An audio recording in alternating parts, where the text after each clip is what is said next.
अस्सलाम वालेकुम रहमतुल्लाहि वबरकातुहू। आज मैं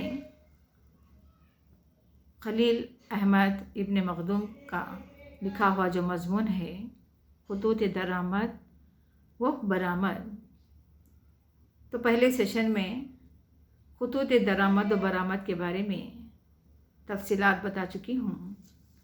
आज इस सबक का दूसरा सेशन कराने के लिए जा रही हूँ। तो देखिए, दूसरे सेशन में दर आमदी खतूत के बारे में खलील अहमद के नज़रियात क्या हैं।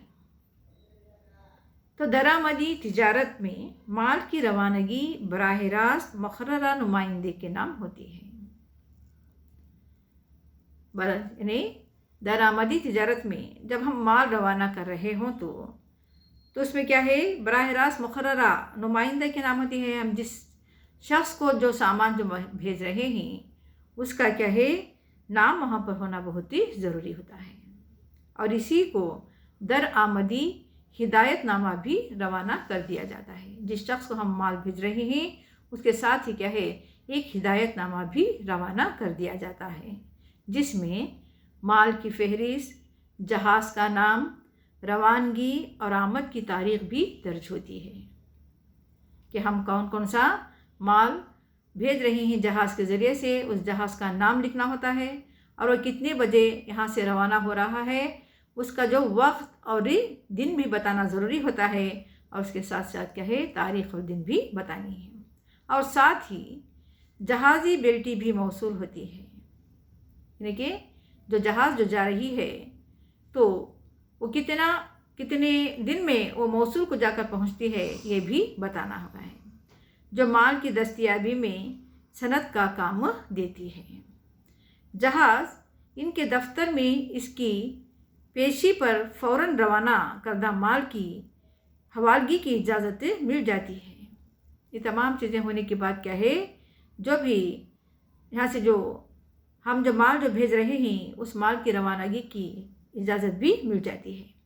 अगर कोई किराया बाकी हो तो अदायगी भी नुमाइंदे की ज़िम्मेदारी हो जाती है। अगर क्या है, अगर कोई किराया बाकी रह गया तो वहाँ पर क्या है, जो नुमाइंदा जिसे हम भेज रहे हैं उनकी ज़िम्मेदारी बन जाती है कि उसकी रकम अदा कर सकें। वो जहाज़ पर लदे हुए माल को बंदरगाह के गोदाम में उतार लेता है। इस गोदाम को वेयर हाउस हम कहते हैं, जहाँ पर क्या है, हवाई जहाज़ क्या है, वहाँ की बंदरगाह के गोदाम में उतार देते हैं और उसके बाद क्या है, जहाज़ में लाद कर उसे भेजा जाता है। और इस जो भी हमारा जो सामान जो गोदाम में रखा जाता है उसे हम वेयर हाउस के नाम से भी कहते हैं। अगर किसी माल पर चंगी आयद है तो इसकी अदायगी नुमाइंदे पर वाजिब है। चंगी की रकम का तयन माल की कीमत या मखसूस नाप व तोल पर होता है।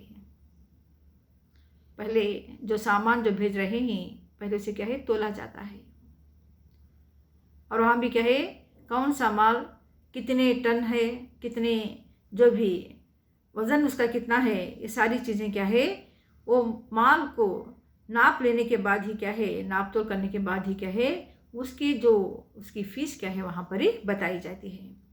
अगर माल की नकासी फौरी नहीं तो माल गोदाम में ही छोड़ दिया जाता है। अगर क्या है, जितना माल है उसका वहाँ पर मुआवजा भरना होता, अगर कोई मुआवजा नहीं दिया तो माल को क्या करते हैं, गोदाम में ही रख देते हैं और इसकी उजरत भी अदा की जाती है। और दूसरी ज़रूरी अखराजात जैसे दलाली, माल की मुंतकली, पेशगी, हमाली वगैरह भी अदा कर दिए जाते हैं। इसका जो भी ज़रूरी अखराजात कौन कौन से हैं, ये दलाल जो लोग होते हैं और माल की मुंतकली, जो माल इधर से उधर जो मुंतकिल करते हैं, और उसके साथ हमाली लोग जो सामान को उठाकर लाद कर ले जाते हैं, इनकी सारी क्या है, अदायगी करना, वहाँ पर रकम की अदायगी करना ज़रूरी बन जाती है।